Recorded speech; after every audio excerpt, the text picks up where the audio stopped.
Alicia Carter wakes up before sunrise, the soft blue light touching the edge of her bedroom window. She lies still for a moment and listens to the quiet.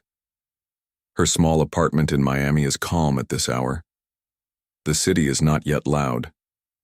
She can hear the distant hum of a bus, the hush of early birds, and the slow breath of her 8-year-old son Jaden in the next room. She smiles to herself. Today she plans a short trip to the Everglades, just a few hours to take photos, breathe fresh air, and clear her mind. She moves quietly through the kitchen and starts the coffee maker. While it bubbles, she checks her old camera bag.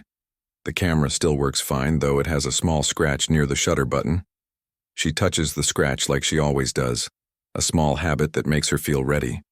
She packs 2 lenses, a soft cloth, the tripod, and a folded park map with a bright red circle around the boardwalk she wants to visit. She also puts in a bottle of water, a granola bar, and a small first aid kit. Nothing fancy, just careful and simple. Jaden walks, and rubbing his eyes, hair sticking in every direction. "You're going to the park?"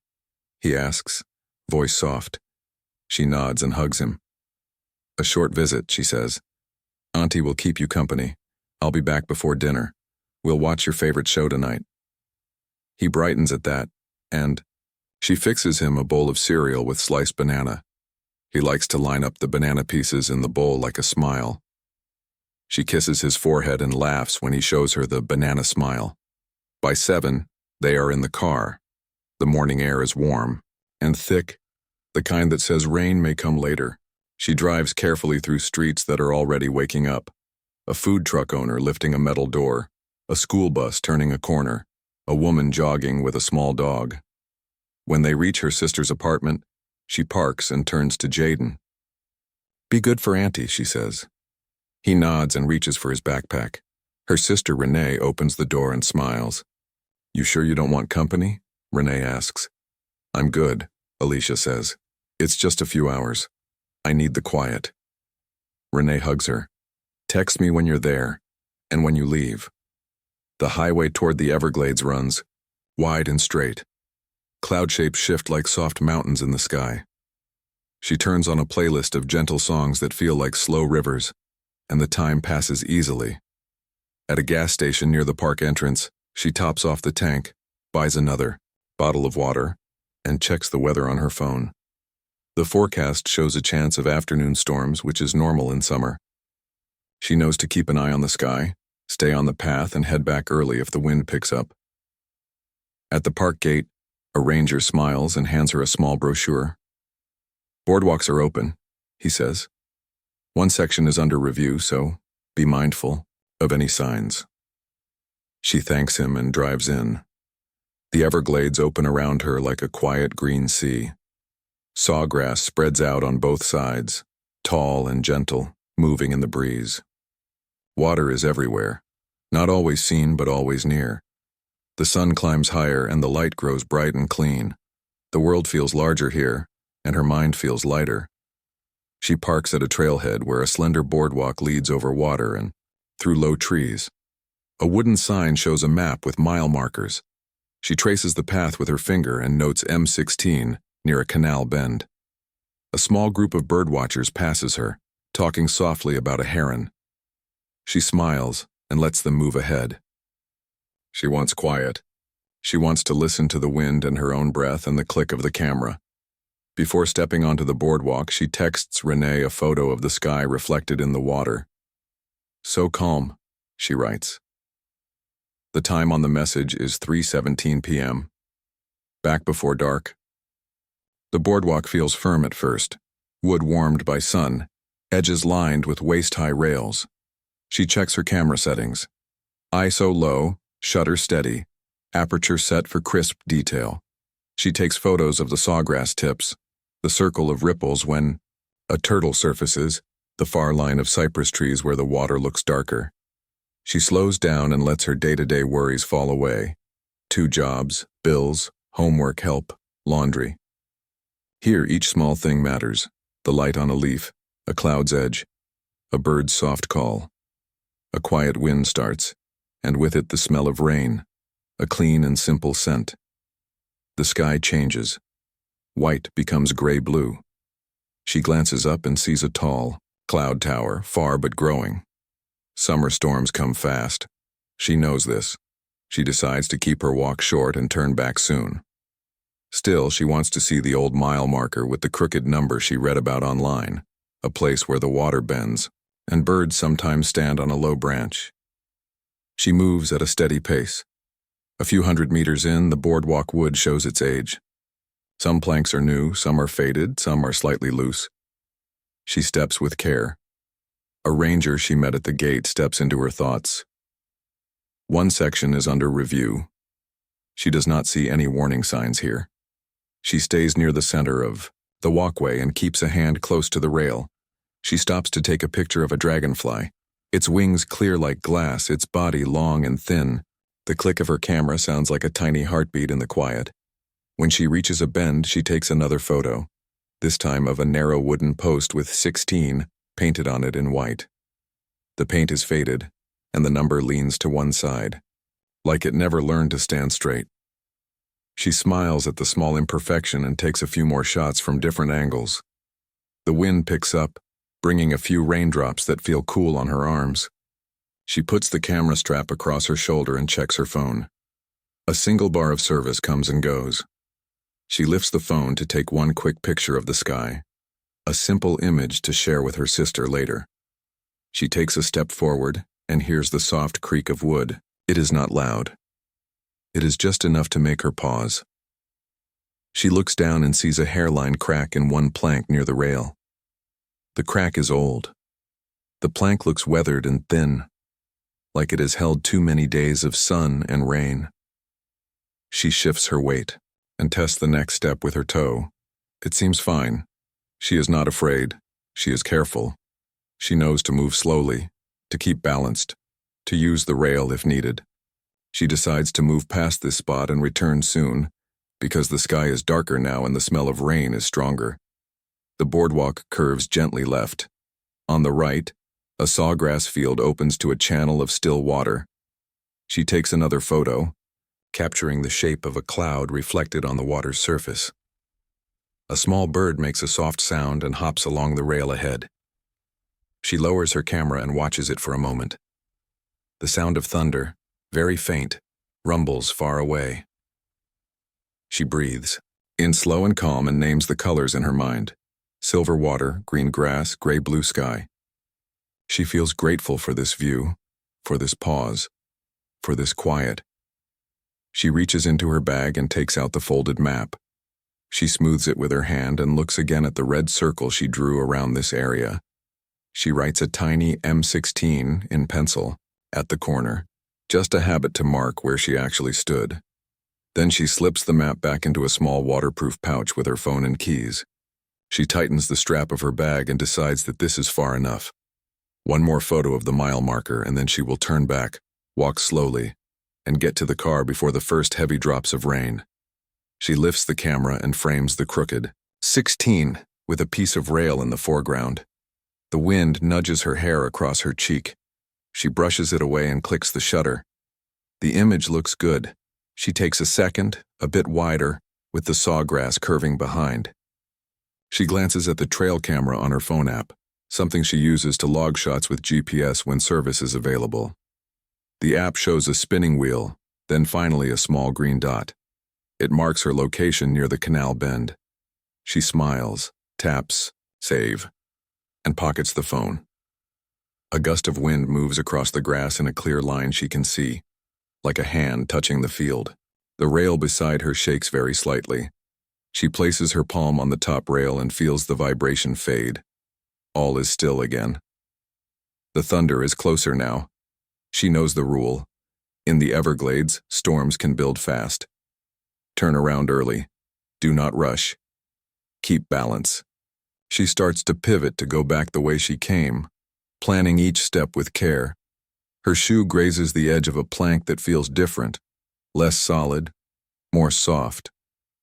She stops and looks down. A corner has worn thin where water collects. She shifts, her foot to the center of the walkway, and takes a steady breath. The wind pauses. The reeds hush. Only the faint buzz of insects remains. She counts to 3 and takes a careful step.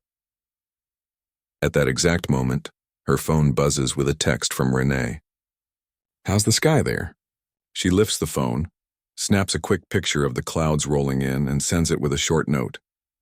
"Darkening, heading back now."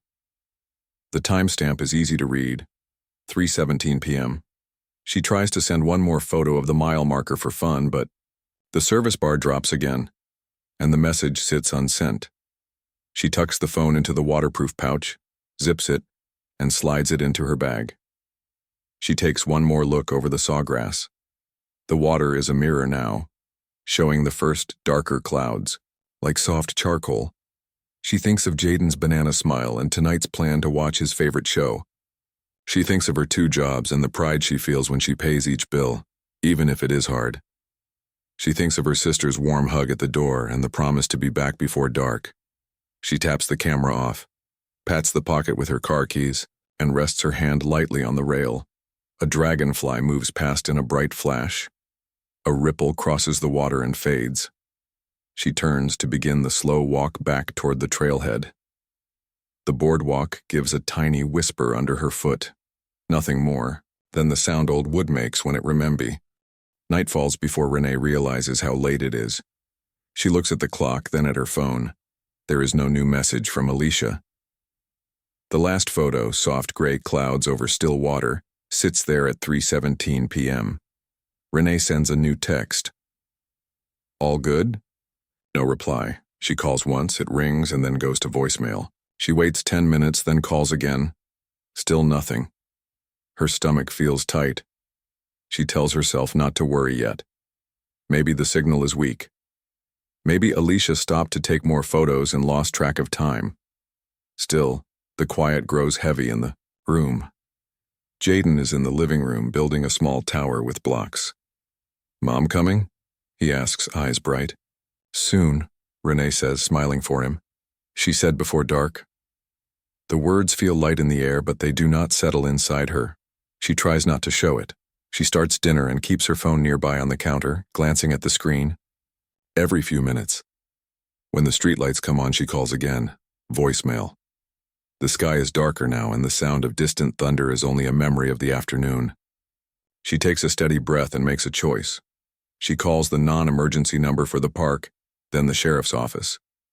Her voice is calm, but her hands shake. A dispatcher listens carefully and asks clear questions.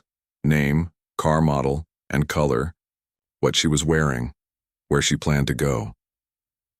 "A boardwalk near a canal," Renee says. She sent a photo at 3:17. She said she would be back before dark. The dispatcher thanks her and opens a missing person call. "A unit will check the trailhead in the parking area," the dispatcher says. "If we find her car, we'll call you right away." Renee gives her address and keeps the phone in her hand.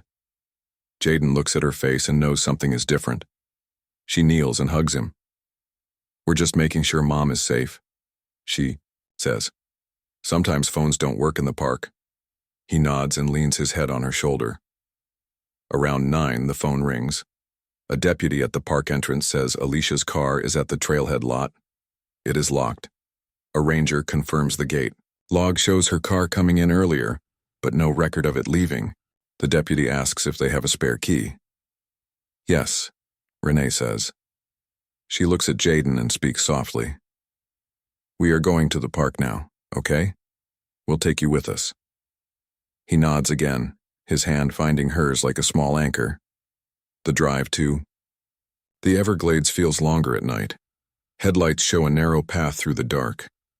The world beyond the glass is a quiet shape. At the park gate, a ranger steps out with a flashlight and a kind voice. He guides them to the small lot where a few cars remain. Alicia's sedan is there, familiar and ordinary, like it is waiting for her to return. Renee opens the door with the spare key. The camera bag is not inside, which means Alicia took it with her. There is a half-full water bottle in the cup holder and a map brochure tucked into the side pocket. The ranger checks for any sign of a note. Nothing. 2 deputies meet them at the lot. They ask about Alicia's habits. "She is careful," Renee says. "She always stays on the path. She sends updates." The deputies nod. One speaks into a radio. Soon more people arrive. Another ranger, a park biologist, a volunteer who knows the trails well. They shine their lights toward the start of the boardwalk. The air is heavy and warm and insects hum in the night. "We will start a limited search now and do a full sweep at first light," a deputy says. "Night searches near water are tricky. We want to be thorough and safe." Renee understands. She also does not want to leave. She and Jaden wait near the car with a ranger who brings a cooler with water and a blanket. The ranger keeps them updated in small, gentle pieces. "They are walking the boardwalk with lights," he says. "They see nothing yet. The wood is strong in most places. There are spots under review. We go slow." Another hour passes. The team returns with no sign of Alicia. The ranger suggests Renee take Jaden home and sleep a few hours, then return at dawn. "We will call if there is news," he says. Renee hesitates but nods. She knows Jaden needs rest. At first light, the lot is busy. Airboats hum in the distance. A small drone lifts into the sky with a soft whir. Volunteers in bright shirts arrive and sign in at a folding table. The park sets up a command post under a canopy. A large map is taped to a board. A deputy draws a circle around the last known area near the crooked mile marker. Another team checks the weather, rising heat, and a chance of storms after noon. "We move early," the lead ranger says. "We move together." Renee returns with coffee and a small bag for herself and Jaden. Her voice is tired, but her eyes are steady. She meets a search coordinator who speaks with calm care. "We will walk the boardwalk," the coordinator says. "We will scan the canals, the tree islands, the edges. Drones will take high images of the sawgrass lines.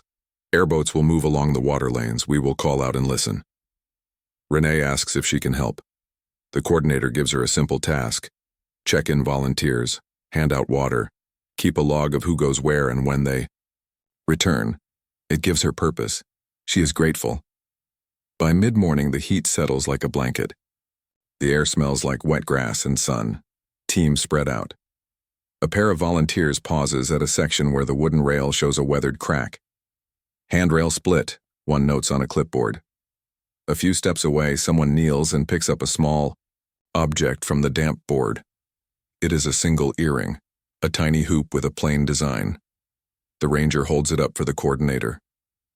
Renee's hand goes to her own ear, then to her memory. "Alicia wore plain hoops this week," she says quietly. The find location is marked on the map with a small red dot. The ranger places the earring in a bag and labels it with time and place. A drone pilot studies a screen under the shade of the canopy. The live view shows the boardwalk lines, the shadow of trees, the gleam of water. "Zoom near the mile marker," the coordinator says. The pilot adjusts the angle. They note a spot where a plank looks slightly darker than the rest, like water has rested there longer. Another team on foot goes to check. They press gently, with a boot heel. The plank holds, but it gives a small creak. "Wear and weather," a ranger says. "This section was flagged last season." The airboat team moves slowly along the canal. They scan the edges where sawgrass meets open water, where a person might try to step onto higher ground. They call out Alicia's name and wait, listening for any answer, any rustle that is not wind. The engine idles. The pilot looks to the sky, already showing white towers of cloud in the distance. "We have until noon," the lead says. "After that, the storms will build." They note the small islands of Cyprus where birds stand on roots like old knees. They search there and mark the locations on a GPS unit. Hours pass in this careful rhythm. At the table, Renee keeps her log. She writes the time each team leaves and the time they return.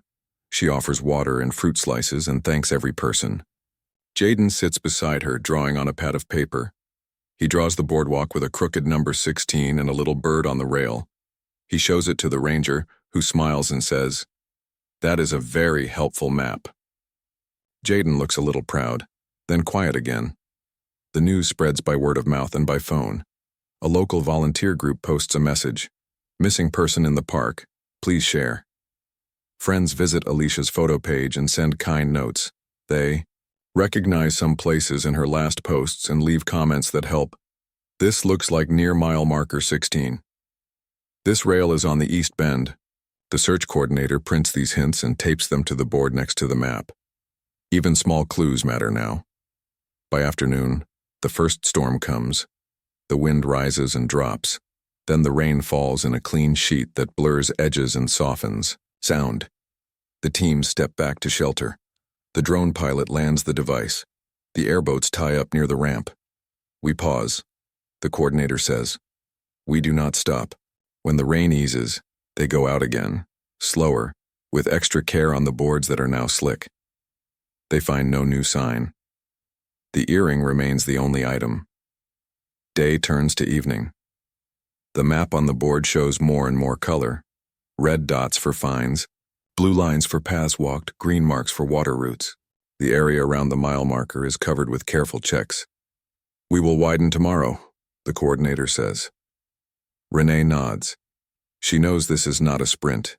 It is a careful, patient walk. On the second day, a new team brings a dog trained to find human scent. The handler moves quietly, letting the dog lead. The dog pauses near the damaged rail and then near a bend in the boardwalk. It looks out toward the sawgrass and whines softly, then loses interest as the wind shifts. "This is a complicated environment," the handler says. "Water changes everything." They still mark the place and call the airboat team to check that lane again. The days begin to take on a pattern. Mornings start early, with the sky soft, and the air almost cool. By noon, heat sits heavy on everyone's shoulders. By afternoon, the storms come and go. Each evening, the teams return, tired and quiet, and the coordinator updates the map. The circle of the search moves out, then out again. The family brings food for volunteers. Neighbors send more water, hats and sunscreen. A small local shop lends extra flashlights and batteries. The kindness is steady and gentle. Investigators also work in the background. They check camera footage from the park entrance and from a small camera near a maintenance shed. They confirm the time Alicia drove in. They see her wave to a ranger and point toward a boardwalk path on the map. They talk to birdwatchers who remember a woman with a camera passing them politely, smiling at a heron. They feel sure she'll stay. A full year passes and the days feel both fast and slow. Renee marks the date on a small calendar with a quiet circle. She doesn't plan a big event.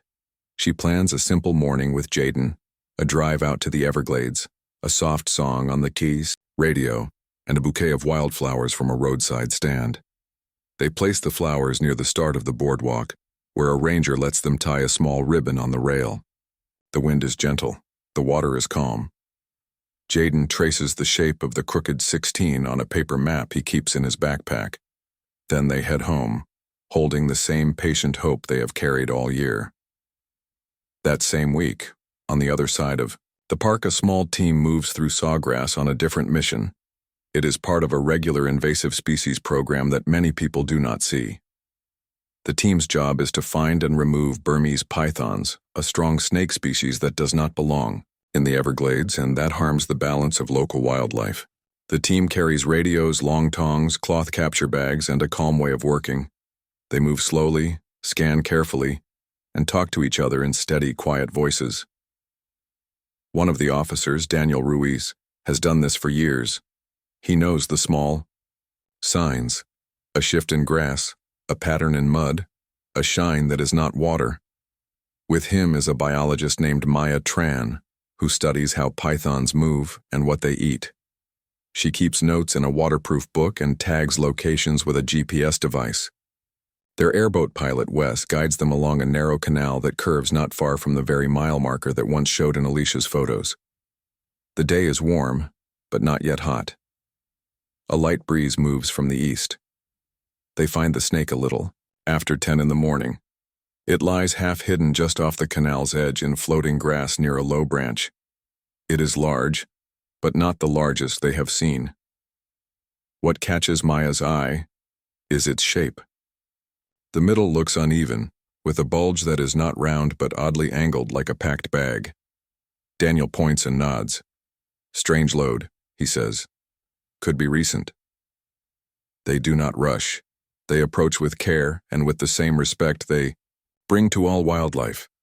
The goal is to remove the snake safely and humanely for the health of the park. With practice steps, they work together. Daniel uses the tongs, steady and firm. Maya supports the body, guiding without pulling. Wes holds the open bag. The snake moves, then goes still. The team stays calm, talking in short, quiet phrases. In a minute, the snake is contained. They lift the bag to the boat and secure it in a shaded spot. The bulge shifts. The bag itself feels heavier on one side. Let's give it a minute, Maya says. Sometimes under stress, a python will empty its stomach. It's a normal response. They wait, watching the water, listening to the small sounds of reeds and insects. Then, inside the bag, there is a soft thump and a gentle slide. The team does not look away. They have seen this kind of thing before. When they open the top, they find a mud-caked backpack and beside it, a small waterproof pouch. The pouch looks like something a careful person would buy to protect a phone and a folded map. The backpack is torn and heavy with wet silt. Wes whistles low. That's new, he says quietly. Whoever owned that was near here. They do not open the bags themselves. They follow the rules. Daniel radios the park command and the sheriff's office. Found non-wildlife items associated with python capture near Canal Bend, he says. Sending coordinates. Request evidence unit. Maya notes the exact time and location. She sketches the curve of the canal and the cluster of reeds, then draws a small X where they stopped. Her notes are neat and simple, like lines on a map. The evidence team arrives quickly. They wear gloves and speak in careful steps. The backpack and pouch are placed in clean plastic bins and sealed with labels. The snake is also processed according to the program's steps. No one talks about the person who might own the bag. They do not guess. They just move through the process like they have trained to do. At the park office, a detective named Carla Morales meets the evidence truck. She has followed Alicia's case for a year, checking in after storms and water level changes. She does not smile when she sees the bins, but her eyes change in a way that says the quiet is breaking. She thanks the team and carries the bins to a small, clean room. A technician named Leo sets up a writing tray, a camera, and a laptop with a write block device, which is a tool that lets them copy data from a phone or card without changing the original. They open the small waterproof pouch first. Inside is a phone, silent and dark with mud on the edges. There is also a folded park map with a red circle around the crooked mile marker. The map paper is worn at the folds but still readable. The pouch has done its job. The phone's battery is beyond use, but the micro SD card in the phone's side slot is dry. Leo removes it, places it in a clean adapter, and connects it to the write block tool. On the screen, a folder appears. Then thumbnails fill the monitor, small. Squares of images taken in soft light, then darkening light, and then a sky that looks like rain. Carla and Leo open the last few photos first. They see ripples on quiet water, the edge of a worn plank, a leaning number 16 painted in white, clouds that gather like a slow wave near the top right corner of the frame. They open the file info panel. It shows timestamps and location tags. GPS data, even if only partial because of weak service, marks a path along the boardwalk, then a small drift off the main line toward a narrow bend in the canal. Leo prints a simple report with times, coordinates, and image numbers. Carla puts the map and the printouts side by side. The pieces fit, like neat edges in a puzzle. Only when the photo data is safe and logged does Carla make the call. She calls Renee. She speaks with steady care. We found items that belong to Alicia, she says. We have her phone and a map, and we recovered photos with location data near mile 16. This gives us a new, very focused area to search. I want you to hear this from me first. Renee closes her eyes and presses a hand to her chest. For a long moment, she does not speak. Then she asks the only thing that matters right now. Can we help? Carla says yes. Come to the park office. We will walk you through everything. We will keep this private for now. We want to do the next steps right. Renee tells Jaden they need to take a short drive. He grabs his drawing, pad and a pencil without a word, like he has been expecting to be needed. In the car, the city hums past them and the road opens toward the flat green expanse. They arrive at the office where Carla meets them at the door with a soft, "Thank you for coming." She brings them to the small room and shows them the map with the red circle, the printed photo pages, and a copy of the GPS line. She does not show them the backpack. She does not describe anything that would hurt them. She keeps her words careful and clean. Renee touches the map with the tip of her finger. "She circled it," she says, voice thin but steady. "We talked about that." Carla nods. "Your sister was precise," she says. "That helps us now." Jaden looks at the photos, sees the crooked 16, and whispers, "That's the number I drew." Carla turns to him. "Your drawing helped us keep looking in the right place," she says. "Thank you." Outside, the day has turned bright. The office grows busy. A new command canopy goes up. A fresh search plan takes shape fast, but not rushed. This time, the area is small, only a few hundred meters around the place the photos and map agree on. Drones with different lenses are checked and lifted, one at a time. Airboats are staged to move slowly along a tight grid. Foot teams review the boardwalk maintenance notes again and tie bright flags at new, careful intervals. A ranger prints simple signs with QR codes for mile markers so a person can text a location instantly if needed. They attach the signs with quiet hands. Word of the python and the discovery would make quick news if it got out, but Carla asks everyone to hold it close for now. "We want to honor the family," she says. "We want to focus the work." People nod. They understand. Even so, the story finds a way through whispered circles, and more volunteers arrive in the afternoon with hats and water and a respectful distance. They sign in, accept instructions, and take their places with quiet purpose. Meanwhile, Maya and Daniel visit the office to share their notes. Maya shows her sketch and the GPS dot from the capture. "Here," she says, tapping a point near the canal bend. "And here is where the bag came out." She pauses and looks at Renee. "I'm sorry for how strange this sounds," she says. "But this gave us something we did not have before. A location we can trust."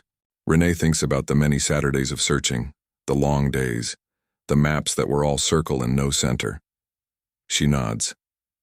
"Thank you for treating it with care," she says. "Thank you for calling right away."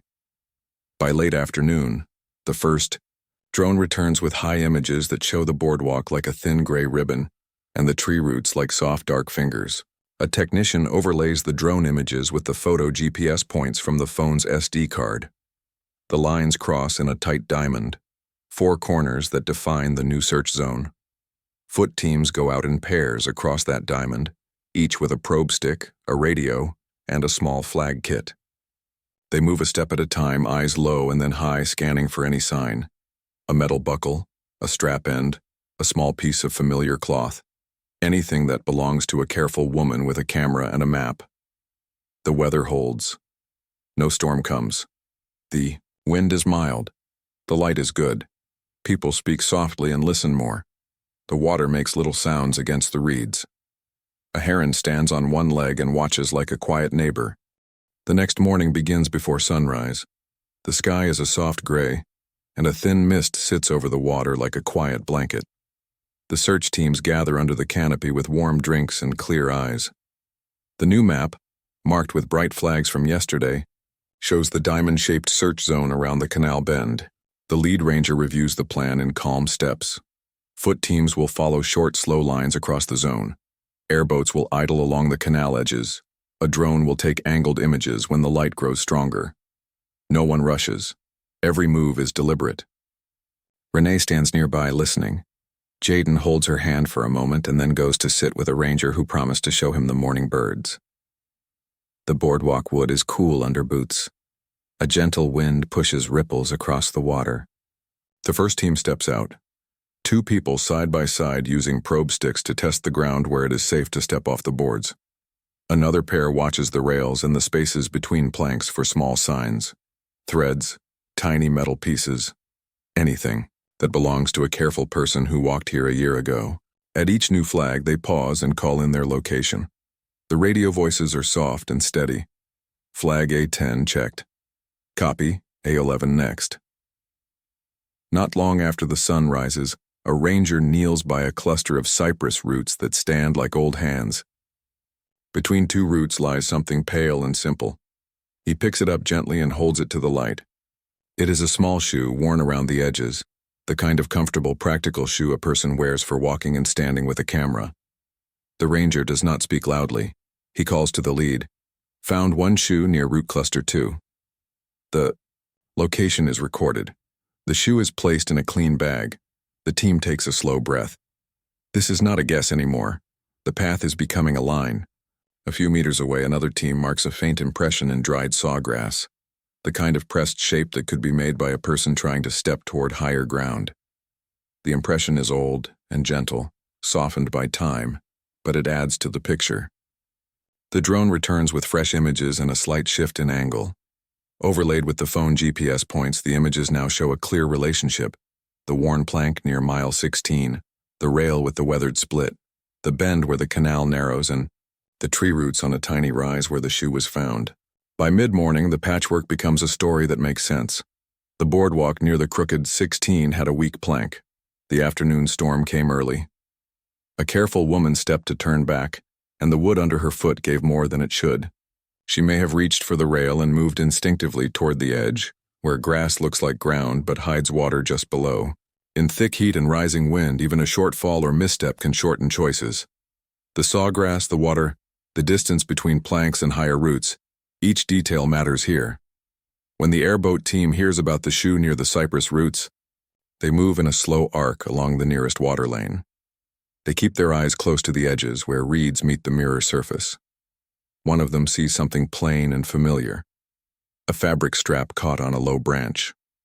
The pilot idles the engine, and they lift the strap with a gloved hand. It matches the brand of Alicia's camera bag. The strap is logged, bagged, and the branch marked. The airboat pulls back without disturbing the water around it. The canal looks like a calm face again. The lead ranger calls for quiet and closes the area. This is the moment to move with even more care, with respect for the person at the center of the work. Specialists arrive with measured steps. They speak softly and do not hurry. They follow a method that protects both truth and dignity. The boardwalk gives a slight creak in the warming air as if it remembers. The wind lifts and rests. The whole park seems to pause. By afternoon, the specialists complete a careful recovery. There are no loud sounds. No one raises a voice. The team keeps a simple circle around the space, giving it the kindness it deserves. The lead ranger walks to the canopy and meets Carla, the detective, at the map. He points to the line they now understand. From the plank to the bend to the roots, he says. The storm closed the path that day. Carla nods and thanks him. She takes a moment before she turns to Renee. Carla leads Renee to a quiet spot under a tree, away from the radio chatter. Her words are gentle and clear. We found enough to be sure, she says. We are treating this as an accident in bad conditions. We will still do all the steps. We will still check every detail, but I want you to know we have answers now. Renee holds her breath. She looks at the green water, the gray wood, the careful flags. She closes her eyes and opens them again with steady grace. Thank you, she says, and the words carry both sorrow and relief. In the days that follow, the medical examiner reviews the findings. The report is simple and respectful. It points to an accidental fall near a damaged section of boardwalk during a fast-building storm, followed by exposure in difficult terrain. The examiner notes there is no sign of any other person's involvement, no damage from anything but weather, water, and time. The report is shared with the family first, privately. There are no graphic details, only the facts that matter for truth and peace. At the park office, a second kind of work begins, looking inward at what can be improved. The maintenance logs show that the section near mile 16 had been flagged for repair the season before. Storms and budgets delayed the work. The rangers, who care deeply about safety, feel the weight of this note.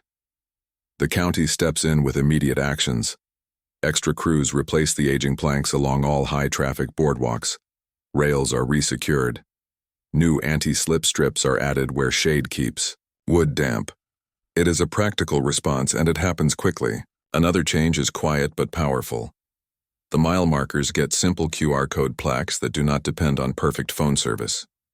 When scanned, each code can send a text with the exact location to the park office, even with weak signals using tiny data. The signs are small, clear, and sturdy. Rangers place them with care at eye level where people can reach without leaning. They also post short, friendly reminders at trailheads. Storms build fast, turn back early, scan the code if you need help. The language is simple, not alarming, and it respects visitors' ability to make good choices with good information. Training shifts, too. New rangers walk mile 16 with experienced staff and talk through the small details. How wood weathers, how wind moves water, how to read cloud shapes that warn of quick change. They practice calm voice radio calls and gentle family updates, skills that matter as much as maps and boats. A Photo Plus Pin campaign launches on the park's website and visitor center screens. If you take nature photos, turn on photo locations, and save a pin now and then. The message is not about fear. It's about giving future searchers a chance to trace a line faster if anyone ever goes missing. Community partners add their own support. A local outdoor store donates waterproof pouches with simple instructions printed inside the lid. Keep map and phone here. Note mile markers you pass. A phone company helps the park test an offline alert that pops up when a device enters. Known low signal areas. Download trail map now? Yes, no. Schools near the park include a short lesson on outdoor safety, cloud reading, heat timing, check-in plans, alongside their science unit on wetlands. The goal is not to make people afraid of the Everglades. It is to teach respect for a place that is beautiful and complex. News of the python that led to the new search zone reaches the public in a careful way. Carla waits until the family has been fully briefed and the key steps are complete. Then the park and sheriff's office give a joint statement. They avoid sensational details. They explain the invasive species team's role, the recovery of the map and phone, and the way those clues focus the search. They highlight the changes made to boardwalk maintenance and emergency location tools. They thank the volunteers, the airboat teams, the drone pilots, the rangers, and the family for their patience. Reporters ask gentle questions. The story is told with care. It becomes less about shock and more about how a community worked together and learned from hard facts. Renee, when ready, shares a few words on the steps at the visitor center. She thanks the people who search even when the sky is heavy. She thanks the team that followed a strange clue without mockery or rush. She mentions the small things that matter. A plain hoop earring, a lens cap that made someone smile, a crooked number painted on wood that a child drew again and again. She does not dwell on the storm. She lifts up the quiet ways people showed up, notes on a map, water bottles, on hot days, hands that held radios with compassion in their voices. Behind the scenes, a fund begins to take shape in Alicia's name, led by friends and co-workers who loved how she noticed small beauties and shared them online. They propose scholarships for single parents studying environmental science, park management, or public safety communication. The park offers to host a yearly Small Things Day, where visitors can learn how to notice details that help with both photography and safety. Cloud edges, boardwalk wear, water lines on trees. It is a gentle, hopeful tribute. Jaden asks simple questions and the adults answer with simple honesty. "Did Mom do anything wrong?" he asks one evening, drawing the boardwalk again. "No," Renee says. "She was careful. The storm was fast. The wood was old. It was a hard mix of things." He nods. "Did we help?" he asks softly. "Yes," she says. "Your map drawings kept people looking in the right place." Yo. Thought for 13s, the memorial is small by choice. Renee asks the park for a quiet space near the start of the boardwalk, where the new planks meet the old trail map. A ranger places a simple wooden stand there with a small vase and a guest book. The air is warm but kind. Dragonflies stitch lines in the sun.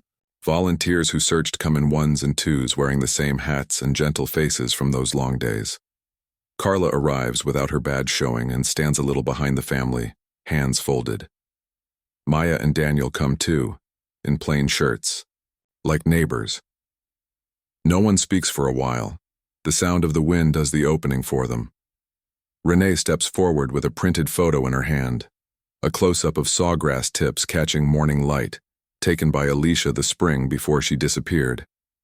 She tells a short story in simple words, how Alicia used to stop in the middle of errands because a small detail caught her eye, like a leaf with a silver edge or a cloud shaped like a quiet bird.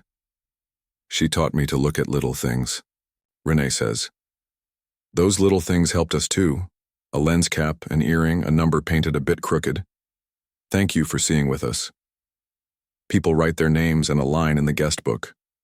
No speeches, no big music, just soft voices and steady hugs. Jaden brings a folded paper he made at home, a drawing of the boardwalk with the number 16 standing straight this time. He slips the drawing under the vase so it will not blow away. A ranger kneels and thanks him for the map he drew many times. Your pictures taught us patience, the ranger says. You helped the grown-ups do better. Jaden looks proud but quiet, then leans against Renee's side. When it is time to leave, they touch the rail once, then step back onto the path. Behind them, the boardwalk keeps its shape in the light, strong and cared for. In the weeks after, the memorial, small changes keep growing into steady habits. The QR plaques at each mile marker are there now, clean and easy to see. Visitors try them out and learn how a simple scan can send location data if they ever need help. The photo. Clothespin posters show how to turn on photo locations in a phone. The park's website adds a calm checklist people can save before a visit. Tell someone your plan, take water, watch the sky, turn back early if wind rises. None of it feels heavy. It feels like a friendly hand on your shoulder, guiding you to enjoy the place and come back safely. 2 months later, a small test comes. A teenager on a school trip wanders past his group while taking pictures of birds. He loses the path near a bend that looks like another bend. He is not in danger, but he is nervous.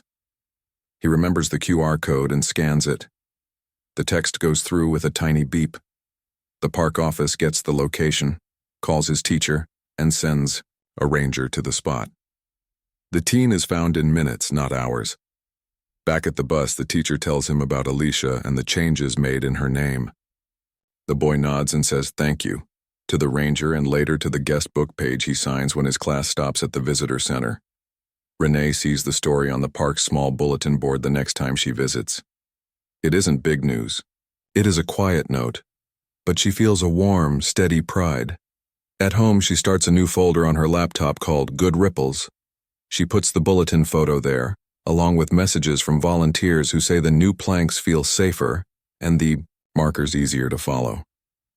The Facebook group that once shared search updates shifts into a new purpose. They rename it Walk Safe Everglades and post helpful tips, gentle reminders, and photos that teach where shade makes wood slick, how storms look when they build fast, how to read the direction of wind on grass. The tone is hopeful, not fearful. The group grows slowly, the kind of growth that stays. The scholarship in Alicia's name is ready by the end of the year. Friends from her 2 jobs, a few neighbors, and some of the park team raise funds with simple things. A bake sale, a photo print fair, a small online page with her pictures. The first recipient is a young parent studying environmental science at a local college who also works part-time at a nature center. At the small award gathering, Renee tells the student one true sentence. Notice the small things. They save people more than once. The student promises to send updates after each semester. Later, an email arrives with a photo of a field notebook. On the page is a neat list of cloud types and a tiny drawing of a mile marker with a QR square. Renee adds it to Good Ripples. Maya writes a short paper for a conference on park management. It is not a dramatic story. It is titled in plain words, How Routine Wildlife Work Led to a Focused Search, a case study in interagency cooperation. The paper thanks the Python team, the evidence tech, the detective, the rangers, and the family for their careful work. It shares the steps without sensational detail. Bag treatment, chain of custody, SD card handling, GPS overlay, and gentle family communication. The last page lists changes made since then: repairs, signs, training, community outreach. The room is quiet when she speaks. One manager from another park asks for the QR template. Another asks for the photo plus pin poster file. Maya emails both the next day with a note. These are Alicia's ripples. Use them well. Carla keeps in touch in the small ways that matter. Sometimes it is a text. Saw your sisters. Photo in the lobby. Warm light on water. Made my morning.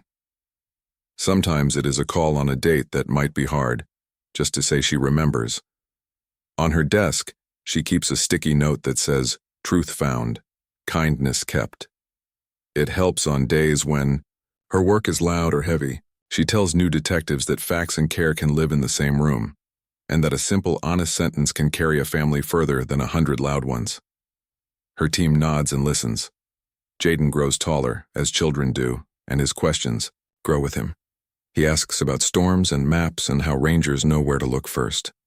A ranger invites him and Renee to a training day where they learn how to read the wind and how to mark a trail without damaging plants.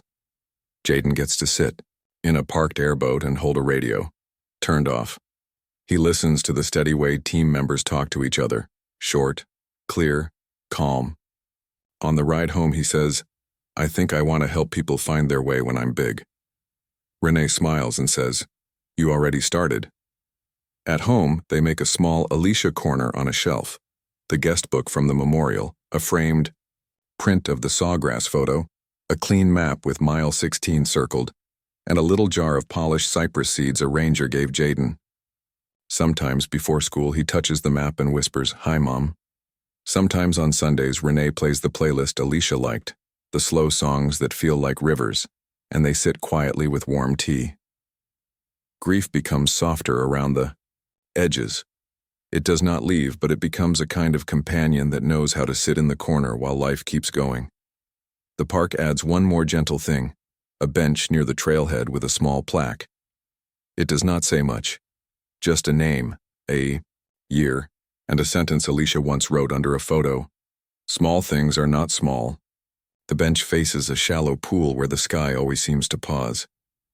People sit there to rest or to tie their shoes, or to point out a bird to a child. Some read the plaque and look up as if they understand. Some do not see it at all, and that is fine. The bench is there for whoever needs a quiet moment. Renee learns to breathe in the park again. She brings snacks and water and chooses mornings when the air is gentle. She and Jaden walk just a little, never far, always careful, because that is who they are and also because they want to honor the place. They greet rangers by name. They pick up a stray bottle cap when they see it. They scan a QR code now and then, just to prove to themselves that a small square can carry a big comfort. On the drive home, they stop at the same roadside stand and buy a small bunch of flowers. They put the flowers on the shelf by the map. When anniversaries come, they mark them in quiet, helpful ways. They make lunch for the ranger team, simple sandwiches, fresh fruit, iced tea. They write thank you cards in Jaden's careful handwriting. They donate a few waterproof pouches to the visitor center. They post one photo on the Walk Safe Everglades group with a line like, watch the clouds, turn back early, enjoy the small things. People respond with simple hearts and photos of safe walks. The circle stays warm. The Everglades remains what it has always been. Wide, green, and soft-spoken.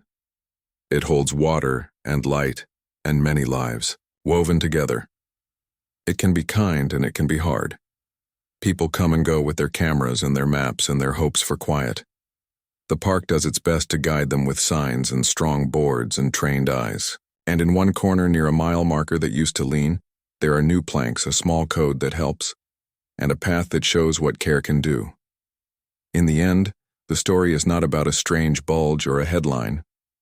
It is about the way one person's careful habits, circling a spot on a map, saving photo locations, packing a pouch, gave others the tools to find truth. It is about a sister who kept showing up, a child who drew the same number until it stood straight, a team that searched with hands and hearts, and a park that turned lessons into lasting change. The story closes, but it does not fade. It settles into the place like a soft light guiding people quietly home, one small good step at a time.